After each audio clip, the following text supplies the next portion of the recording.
عليكم ورحمة الله وبركاته. نحمده ونصلي على رسوله الكريم. أما بعد، قال الله تبارك وتعالى في القرآن المجيد: فأعوذ بالله من الشيطان الرجيم. بسم الله الرحمن الرحيم.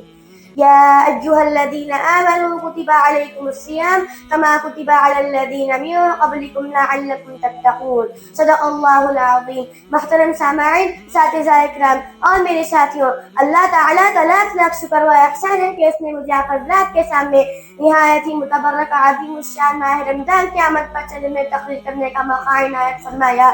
اللہ تبارک و تعالیٰ سے دعا فرمائیں کہ مجھے صحیح کہنے کی توفیق عطا فرمائے اور ہم سب کو سننے سے زیادہ عمل کی توفیق بخشے. آمین. عزیز سامعین، ابھی میں نے قرآن مجید کی ایک آیت تلاوت کی. اس کا ترجمہ یہ ہے کہ اے ایمان والو، تم پر روزے فرض کیے گئے ہیں اس طرح تم سے پہلی امتوں پر کیے گئے تھے تاکہ تم متقی اور پرہیزگار بن جاؤ.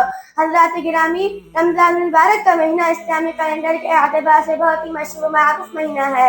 رمضان ہمیشہ اہمیت کا حامل رہا ہے. رمضان کی فضیلت و برتری کو بتلانے کے لیے یہی کافی ہے کہ اللہ تبارک و تعالیٰ نے رمضان کو اپنا مہینہ قرار دیا ہے. میری ماں اور بہنوں، ہمارے آقا صلی اللہ علیہ وسلم نبوت ملنے کے بعد 13 سال مکہ معظمہ میں لوگوں کو احکام خداوندی سناتے اور اس کی تبلیغ کرتے رہے، لیکن جب مکہ کے باشندوں نے آپ کو ہجرت کرنے پر مجبور کر دیا تو آپ صلی اللہ علیہ وسلم مکہ چھوڑ کر مدینہ تشریف لے آئے. تو یہاں پر سب سے پہلا عاشورہ کا روزہ فرض ہوا تھا، لیکن ہجرت سے 1.5 سال بعد 10 شعبان المعظم سن 2 ہجری کو رمضان کے روزوں پر فجر کا حکم نازل ہوا تھا اور صوم عاشورہ کی فضیلت ختم کر دی گئی اور آپ صلی اللہ علیہ وسلم نے ارشاد فرما دیا کہ اب جو چاہے عاشورہ کا روزہ رکھے، جو چاہے نہ رکھے.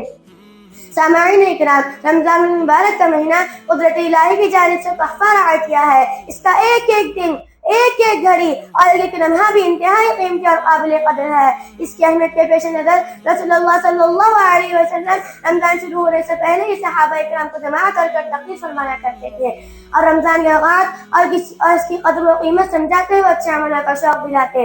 چنانچہ عبادہ بن صامت رضی اللہ عنہ فرماتے ہیں کہ ایک مرتبہ رمضان کا مہینہ قریب تھا.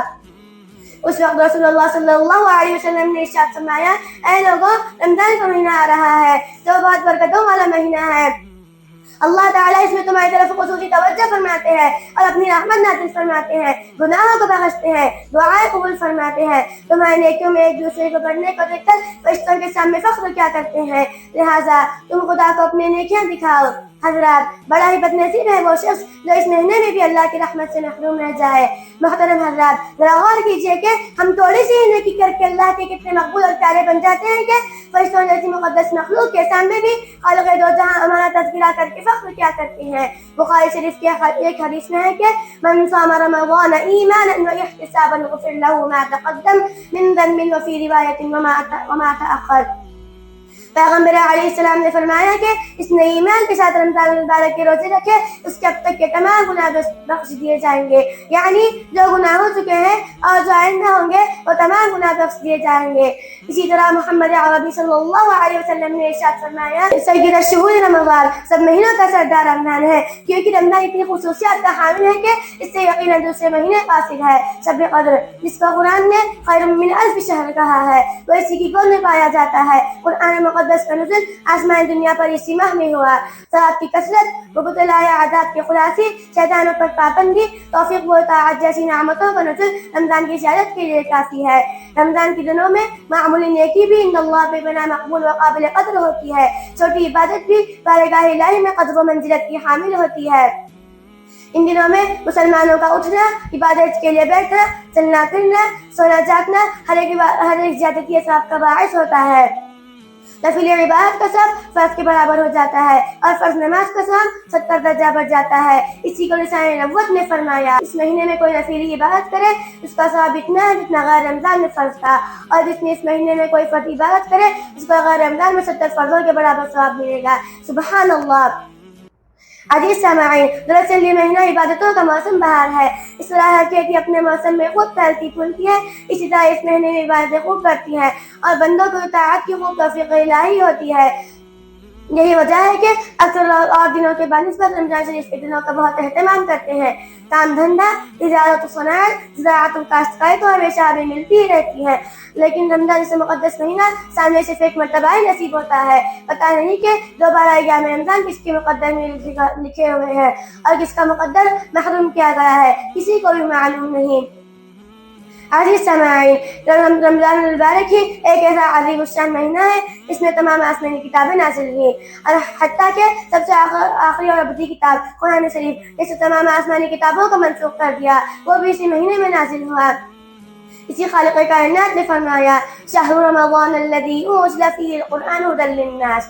رمضان وہ مہینہ ہے اس میں انسانوں کی ہدایت کے لیے قرآن کریم نازل ہوا. عزیز سامعین، حدیث شریف میں آیا ہے کہ روزہ اور قرآن مجید دونوں بندے کی شفاعت کریں گے. روزہ کہے گا اے پروردگار، میں نے دن کے وقت اس کو کھانے پینے اور نفسانی خواہشات پورے کرنے سے روکے رکھا تھا، آپ اس لیے اس کے حق میں میری شفاعت قبول فرمائے. قرآن مجید کہے گا میں نے رات کے وقت اس کو نماز کے اندر تراویح کے اندر تلاوت کی بجائے سے جگائے رکھا تھا، آپ اس لیے اس کے حق میں میری شفاعت قبول فرمائے. لہٰذا ہمیں چاہیے کہ ہم مکمل طور پر رمضان کے استقبال کے لیے تیار ہو جائے. ہم نے غفلت کے نیند میں پورا سال گزارا اور گوا دیا، اب ہم عبادت اور بندگی کے لیے پورے طریقے پر بیدار ہو جائیں گے. ہم نے 11 مہینے اللہ کے احکام کو پامال کر کے بسر کیا، اب وقت آ گیا ہے کہ اس مبارک مہینے میں اس کی تلافی کریں. میری ماں بہنوں، آؤ ہم عہد کریں کہ ہماری زندگی کا یہ مہینہ نیکی اور بھلائی سے مالا مال ہوگا. مبارک ہو سب کو مبارک مہینہ، مبارک ہو سب کو مبارک مہینہ، بنے سب کے خاطر یہ جنت کا زینہ. عبادت کی توفیق ایسی خدا دے، عبادت کی توفیق ایسی خدا دے کہ نازل ہو بے چین دل پر سکینہ. وما علینا الا البلاغ.